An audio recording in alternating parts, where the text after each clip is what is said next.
My parents stared me down and told me, "You don't match this family's image." So I stayed, then they left on a trip with everyone else.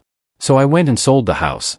They'd been living rent-free for years, and now they don't belong anywhere. So, for as long as I can remember, I, Ethan, 28, have been the family screw-up. You know that dynamic? The golden child, the shining star, that's my older brother, Joseph. And then there's me. The other one. Everything Joseph touched turned to gold, he got all the praise, all the attention. Me? Not so much. Last month, Joseph landed a huge promotion at his company. Some fancy middle management title, probably added a nice chunk to his salary. And honestly? Good for him. I mean, don't get me wrong. But the way my parents reacted, you'd think he'd just been elected president or something. The very next day, Mom called me, all chirpy, "Ethan, honey, we're planning a little celebration for Joseph's big news. Can you help us set up this weekend?" Now, when my mom says little celebration, she actually means invite half the extended family plus all the neighbors and turn it into a massive production. And help set up? That means show up at 6 a.m. to do all the heavy lifting, the manual labor, while Joseph, the guest of honor, sleeps in until noon. But, you know, family is family, right? So, I said I'd help out. Saturday morning, I arrived at their house at 6:30 a.m., coffee and donuts in hand. Joseph's car wasn't even there yet, probably out celebrating with his buddies, as usual. Mom saw me and sighed with relief, "Oh, thank goodness you're here. We need to get the backyard completely rearranged before the caterer arrives at 10. So, for the next 4 hours, I was basically a human forklift. My back was absolutely killing me, but I just kept going. This was apparently my role in the family, the helpful one who doesn't complain. The party itself was actually pretty nice. Good food, everyone seemed to be having a good time. Around 3 p.m., people started doing toasts. Uncle Mike went first with some generic speech about hard work. Then Dad tapped his fork against his glass. The whole backyard went quiet, all eyes on him. "Before we wrap this up," he announced, a huge grin plastered across his face, "your mother and I have one more surprise to share." I was standing near the back, a trash bag in my hand, picking up empty plates. I figured, okay, maybe they're going to give Joseph some money for a down payment on a house, or help him buy a new car. Something nice, but not too crazy. What came next, though? Man, I should have seen it coming, but I really didn't. We've decided to take the whole family on a European cruise to celebrate Joseph's achievement. The crowd absolutely lost their minds. People were clapping and cheering, hugging each other, already talking about how amazing it was going to be. I stood there, trash bag still in hand, thinking, okay, cool. This sounds awesome. When do we leave? I immediately started mentally going through my client schedule, figuring out which projects I could wrap up early, which ones I'd need to postpone. After a few minutes of congratulations and excited chatter, I walked over to where my parents were still getting mobbed by relatives. I waited for a break in the conversation, then said, "Hey, Mom, Dad, this sounds incredible. When's the departure date? I need to clear my calendar and figure out the work situation." The look that crossed Dad's face. I should have known right then something was off. Like I just asked him for a kidney, or told him I was joining a cult. Mom got this weird expression too, like she was trying to solve a complex math problem in her head.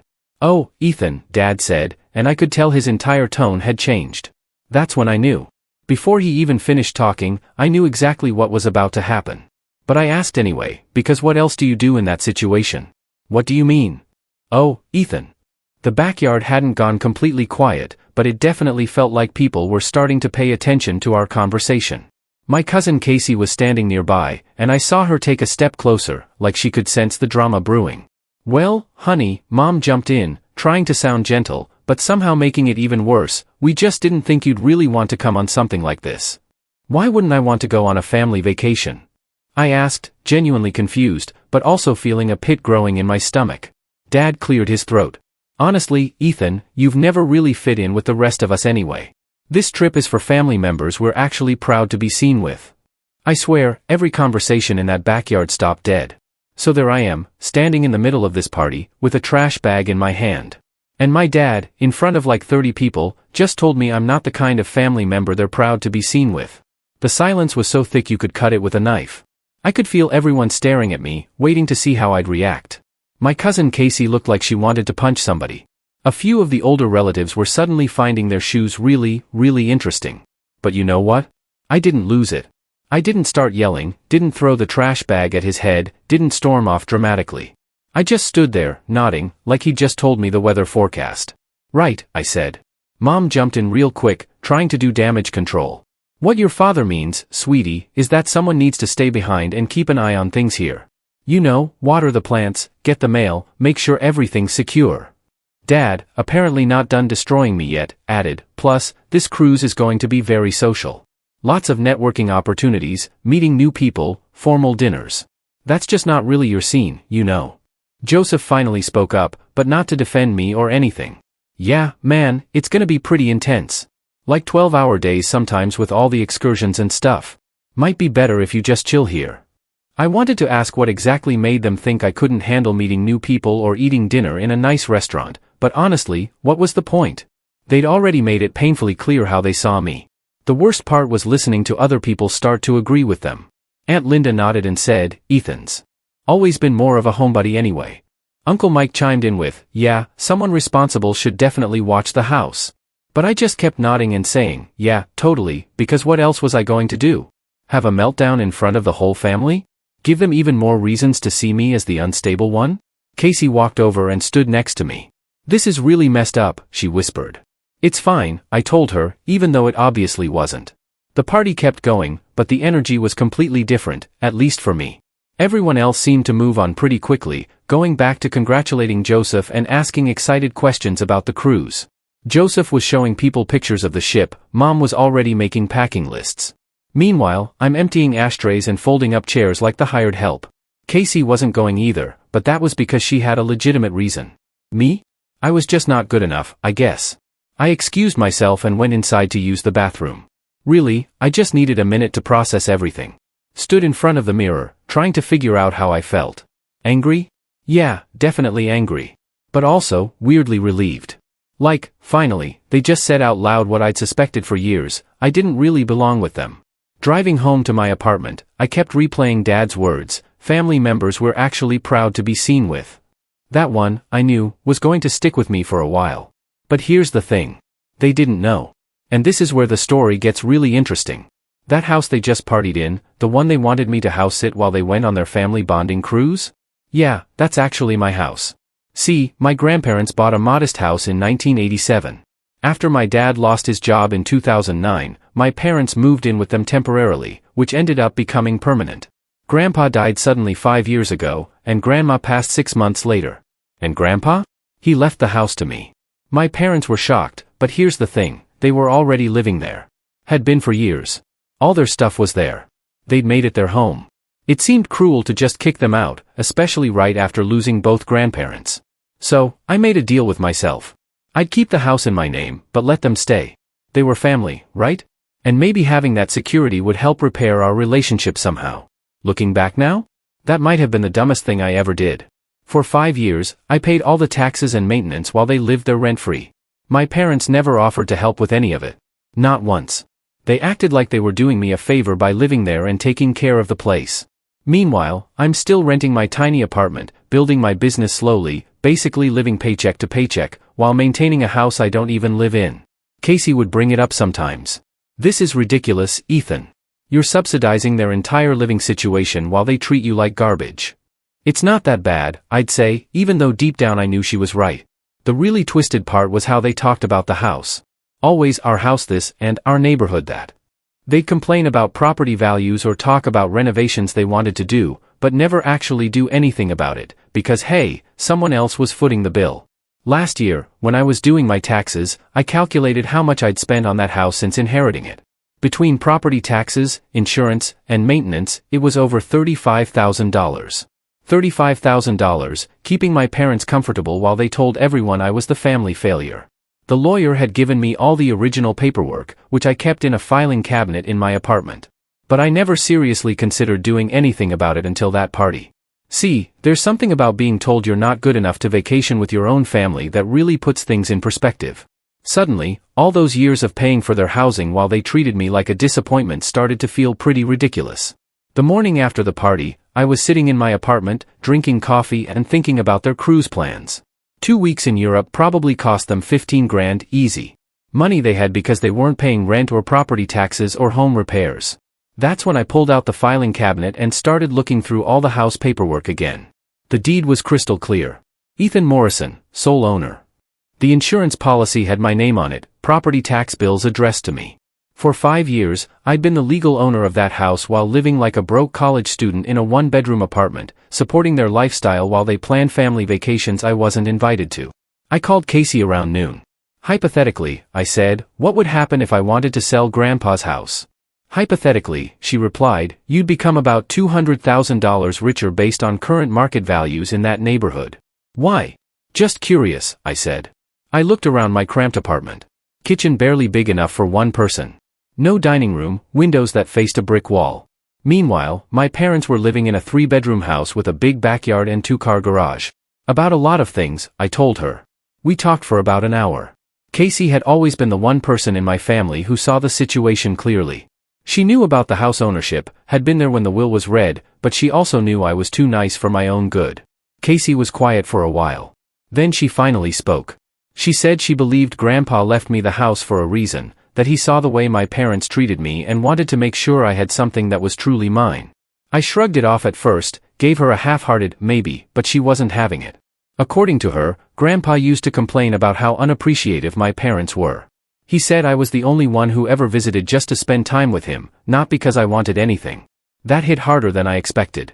Looking back, she wasn't wrong. I used to swing by every few weeks, help him with the yard, listen to his stories. I never asked him for anything. It felt genuine. Casey wasn't done.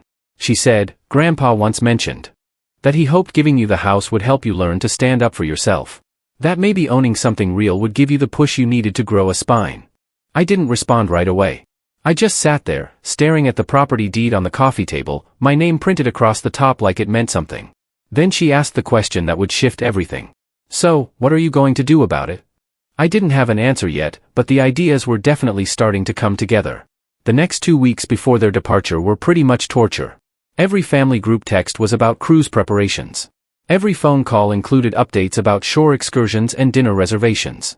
And I got exactly 0 of these messages, because apparently, house sitters don't need to know about family vacation details. Joseph posted constant updates on social media about getting his passport renewed and buying new luggage. Mom kept calling Aunt Linda to coordinate outfits for formal night. Dad was researching European electrical adapters like he was planning a NASA mission. The really fun part was watching them stress about leaving their precious house unattended. Mom must have called me 6 times the week before departure with random instructions. Make sure you check all the locks every night. Don't let any strangers inside, even if they say they're from the utility company. Dad gave me this whole lecture about being responsible and how they were trusting me with their most valuable possession. The irony was completely lost on him. This house means everything to us, Ethan. We've put our whole lives into making it a home. Yeah, Dad, I thought. With my money. But sure, go ahead and lecture me about responsibility. 3 days before they left, I did something I probably should have done years ago. I called a realtor. I told her I might be interested in selling a property and wanted to know what the process looked like. She said the house was worth around $250,000 and could sell fast in this market. Life-changing money. But there was still this nagging voice in my head saying, you can't just sell your parents' house. Even though, technically, it wasn't their house. Even though they just finished telling me I wasn't good enough to be seen with them in public. Saturday morning, departure day. Joseph picked up Mom and Dad at 8 a.m. to drive them to the airport. Their flight to New York was at noon, then connecting to Rome that evening. I got exactly one text from Mom, remember to water the plants and check the mail. We'll call when we land. No, thanks for watching the house. No, we appreciate you doing this. Just orders, and a promise to check in when convenient for them. Casey came over that afternoon with pizza and beer. How you holding up? She asked. I'm good, I said. Weird having the house empty, though. We were sitting in my parents' living room, which felt strange. I'd been in that house countless times, but usually just for family events or quick visits. Never just hanging out like it was mine. You could actually do it, you know, Casey said after we'd been quiet for a while. Do what? I asked. Sell the house. I'm not saying you should. I'm just saying you could. Legally, financially, practically. There's nothing stopping you. I walked around the house while she was talking, really looked at it for the first time as the owner instead of the guest. The kitchen they'd remodeled with money they saved by not paying my rent. The deck Dad had stained last summer with materials I'd paid for. The master bedroom where they slept in a house they thought belonged to them. That night, I stayed over, sleeping in the guest room. It felt weird, but also kind of right. This was supposed to be my house, after all. I spent the next morning just walking through every room, really seeing it. The family photos on the walls that included me, but always as background decoration. The living room where they'd hosted countless gatherings I'd helped set up but never felt welcomed at. The backyard where they'd just thrown that party and excluded me from their family vacation. Monday morning, I called the realtor back. That property we discussed? I want to list it. Wonderful. When would you like me to come take a look? She asked. How about this afternoon? She showed up at 2 p.m. with her photographer and measuring tools. Spent about an hour going through everything, taking notes and pictures. This is a beautiful property, she said. Well maintained, good bones, excellent location. I think we can list this at $260,000 and see what happens. How soon can you have it on the market? I asked. I can have the listing live by Thursday morning if you want to move that quickly. Thursday morning. My family would be somewhere over the Mediterranean, posting photos of their amazing vacation while I handled things back home. Let's do it, I said. Tuesday, I spent organizing all the legal paperwork, made copies of everything, put the originals in a safe deposit box I'd rented specifically for this. My realtor helped me understand all the disclosure requirements. Wednesday, the photographer came back for professional listing photos. It felt weird seeing strangers walk through the house taking pictures, but also kind of exciting. That evening, I got my first family vacation update. A group text with photos from the ship. Everyone looking tanned and happy, having the most amazing time. Mom wrote, "Family cruise was the best idea ever." I looked at those photos for a long time. Joseph with his arm around Dad at the captain's dinner. Mom and Aunt Linda laughing at some comedy show. Everyone dressed up and looking like they belonged in a travel brochure. The family that I wasn't proud enough to be part of. By Friday afternoon, we had 4 offers, all cash, all above asking price. Sunday morning, I accepted an offer from a young couple with twin babies. They seemed nice, excited about the neighborhood, planning to turn the guest room into a nursery. Casey came over to celebrate with takeout Chinese food. How does it feel? She asked. Scary. Exciting. Like I'm finally doing something for myself instead of just accepting whatever they decide I deserve. Your grandfather would be proud, she said. Yeah, I replied, I think he would be. 3 days later, while my family was posting pictures from some Roman museum, I signed the purchase agreement. 2 weeks until closing. 2 weeks until they came home to discover their house belonged to someone else. I couldn't wait to see their faces. The really tricky part was dealing with all my parents' belongings. I mean, they had 30 years worth of accumulated stuff in that house. Furniture, clothes, kitchen equipment, photo albums, Dad's workshop in the garage, Mom's craft room. I couldn't just leave it all there for the new owners. But I also couldn't exactly ask my parents what they wanted to keep while they were sipping drinks on a cruise ship.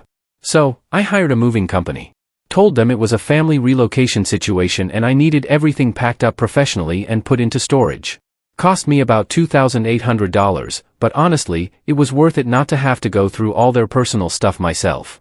The moving guys showed up on a Wednesday morning with a huge truck and about 6 workers. I gave them instructions to pack everything except basic furniture that came with the house originally.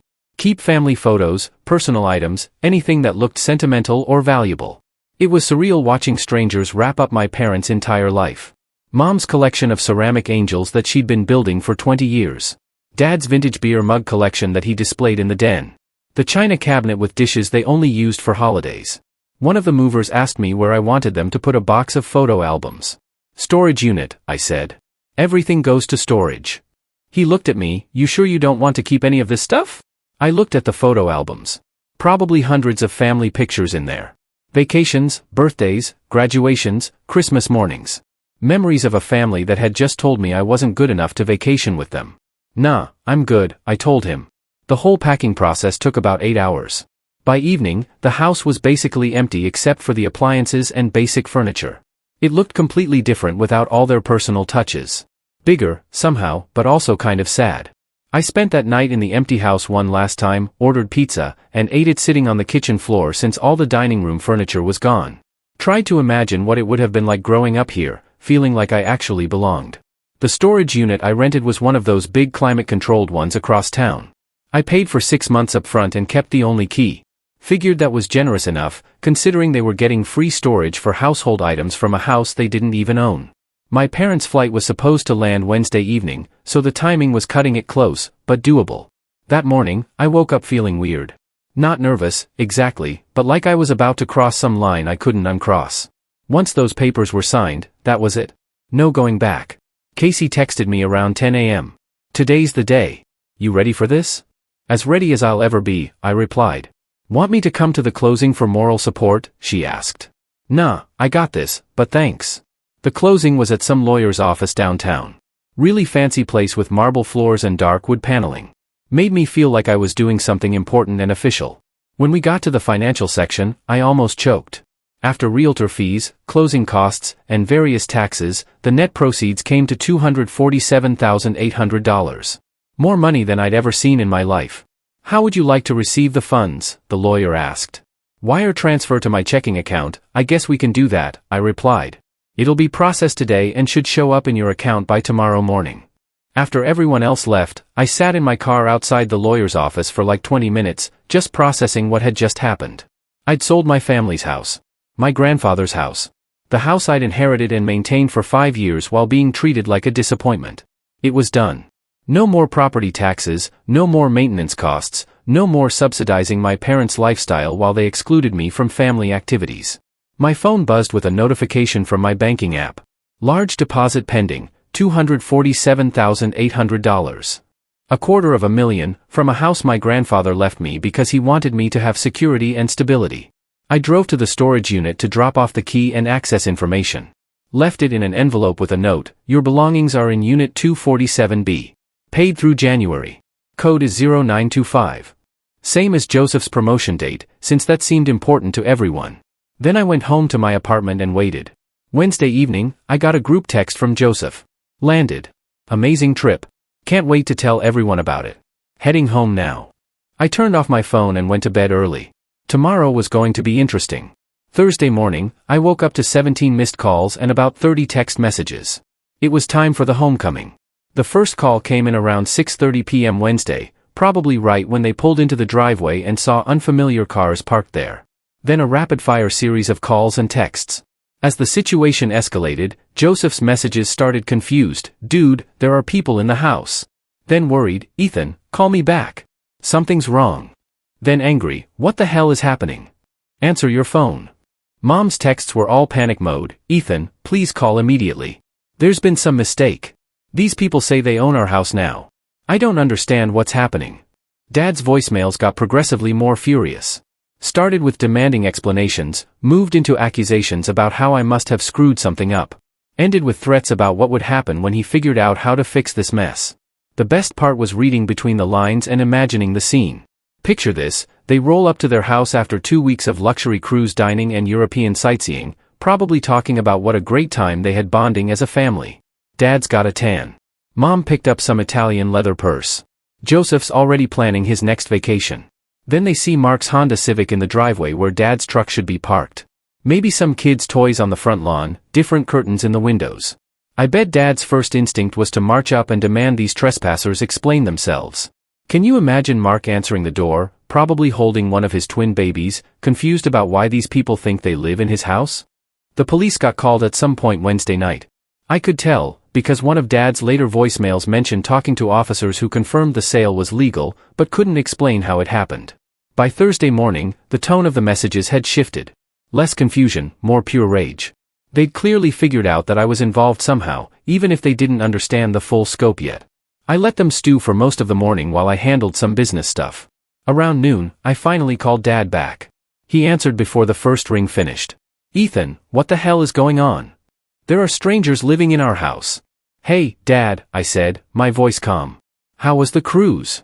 Don't you dare play games with me right now. We just got back and some family is claiming they bought our house. The police said it was a legal sale, but that's impossible." "Actually, Dad," I replied, "it's not impossible. I sold the house." Silence. Then, "You what?" "I sold my house. You know, the one Grandpa left me 5 years ago. Found a nice family who wanted to buy it." "Ethan, that's our house. We've lived there for 15 years. You lived there in my house, that I inherited, that I legally own." "Well, owned. Past tense now." There was a long stretch of silence on the other end. I could almost hear him trying to make sense of what I just said. Trying to piece together how it all happened without him knowing. He finally spoke, voice tense and shaken, telling me I couldn't just sell someone else's house, that it was insane, that I needed to fix it immediately. But there was nothing to fix. The sale was done. The paperwork signed, new owners already settling in. The money had already hit my account. There was no going back. That's when he made this strangled sound, like someone had punched him in the stomach. The reality was finally sinking in. Where? Where are we supposed to live? Gee, Dad, I don't know, I said, a bitter edge to my voice. Where was I supposed to live when you decided I wasn't part of the family? I heard Mom crying in the background. Then she grabbed the phone. Ethan, honey, please tell me this is some kind of mistake. We can't be homeless. Where are we supposed to go? Well, Mom, I said, you've got all those family members you're so proud to be seen with. Maybe one of them can help you out. You know, the ones from the cruise I wasn't good enough to join. This is different, Ethan. We need somewhere to live. And I needed to feel like I belonged in my own family. Guess we don't always get what we need. Joseph tried the guilt trip approach, talking about family bonds and how we needed to work together to solve this. Pretty rich coming from the guy who didn't say a word when they excluded me from their family bonding cruise. The whole conversation lasted maybe 20 minutes before I got tired of the circular arguing and hung up. Blocked their numbers immediately afterward, because I wasn't interested in round 2. The peace didn't last long, though. Friday afternoon, I was working from home when someone started pounding on my apartment door like they were trying to break it down. I looked through the peephole and saw my entire family standing in the hallway. Mom, Dad, Joseph, even Aunt Linda was there. I opened the door, but kept the chain lock on. Dad demanded I open up immediately, using that authoritative voice from when I was a kid. I told him I was fine talking through the chain. Mom started crying again about how I destroyed their lives. Joseph tried playing the reasonable mediator, saying we needed to fix the situation together. Dad pushed forward like he was planning to force his way in, but I made it clear he was staying put. That's when the real yelling started. Dad going off about ingratitude and family loyalty, how they'd raised me and put a roof over my head. I reminded him it was my grandfather's roof. Joseph joined in, calling me childish and selfish. Even Aunt Linda was shaking her head, calling me heartless. The neighbors started coming out to see what all the commotion was about. Mrs. Harrington from next door was watching like this was premium entertainment. The situation was getting out of hand. I told them loud enough to cut through the yelling that they needed to leave immediately. Dad refused, saying they weren't going anywhere until I fixed this mess. So, I pulled out my phone and called 911, put it on speaker so they could all hear me report several people refusing to leave my apartment and causing a disturbance. When the dispatcher asked if I was in danger, I said no immediate threat, but they were being aggressive and wouldn't leave when asked. The hallway went completely silent watching me give my address to the police. I told my family officers would be there in 10 minutes and it was their choice whether to still be there when they arrived. Mom whispered something about calling police on family. I reminded her she'd called me someone she wasn't proud to be seen with. Dad looked like he wanted to keep arguing, but Joseph grabbed his arm and said they were leaving. Dad turned back at the elevator with some threat about this not being over. I told him it really was over, and watched them disappear. Called 911 back to cancel the officers, since the situation was resolved. Casey came over that afternoon with takeout and congratulations. She'd heard through the family grapevine that my parents had spent Wednesday night at Joseph's apartment and were currently trying to figure out temporary housing arrangements. Apparently, the family group chat had exploded with theories about what happened. Some people thought it was identity theft or fraud. Others wondered if I'd had some kind of mental breakdown. A few relatives were actually asking questions about how exactly my parents had been living in a house they didn't own. The fallout spread pretty quickly through the extended family network. Aunt Linda called her husband asking if they knew I owned the house. Uncle Mike started wondering why my parents never mentioned paying rent to anyone. Cousins were digging through old conversations trying to figure out when this ownership transfer had happened. By Friday, the story had evolved into this dramatic tale of family betrayal, with my parents positioned as the victims of my sudden, cruel streak. Mom was telling people I'd had some kind of psychological break and turned against the family for no reason. But Casey was also hearing a different narrative. From some relatives. Questions about why a 28-year-old was maintaining a house for his parents without compensation. Comments about how the cruise exclusion had been pretty harsh. Speculation about whether there was more to this story than my parents were sharing. The really interesting development came over the weekend. Joseph posted on social media about the difficult family situation they were dealing with, asking for prayers and understanding during this challenging time. Carefully worded to make himself look sympathetic without admitting any details. But the comment section told a different story. Several people asked why Ethan wasn't included in any of the cruise photos. Others mentioned how I'd seemed upset at the promotion party. A few family friends started putting pieces together and asking uncomfortable questions. Monday morning, I got a call from my parents' insurance company, asking about the property transfer and whether coverage needed to be updated. Apparently, my parents had tried to file some kind of claim related to their belongings, not realizing they were no longer the homeowners. That same day, a lawyer called, saying he represented my parents and wanted to discuss the property sale. I told him to put any communication in writing and hung up. Doubt they can afford a real lawyer anyway. Probably just some consultation they got to scare me. Tuesday, I heard through Casey that my parents had found a rental apartment across town. Nothing fancy, 2-bedroom place in a complex near the highway. Quite a downgrade from the suburban house with a big backyard and 2-car garage. Joseph was apparently handling the logistics, since my parents were too overwhelmed to deal with rental applications and security deposits. He'd been staying home from work, helping them get settled, which probably wasn't great for his new promotion responsibilities. The storage unit situation added another layer of complexity. I'd left the access information, but my parents were having trouble accepting that all their belongings were packed away in boxes instead of carefully arranged in their familiar spaces.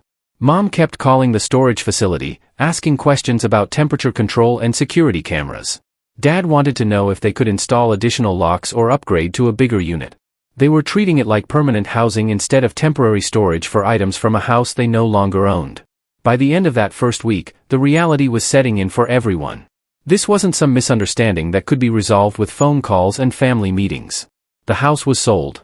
The money was in my account, and the new owners were already painting the kitchen and shopping for nursery furniture.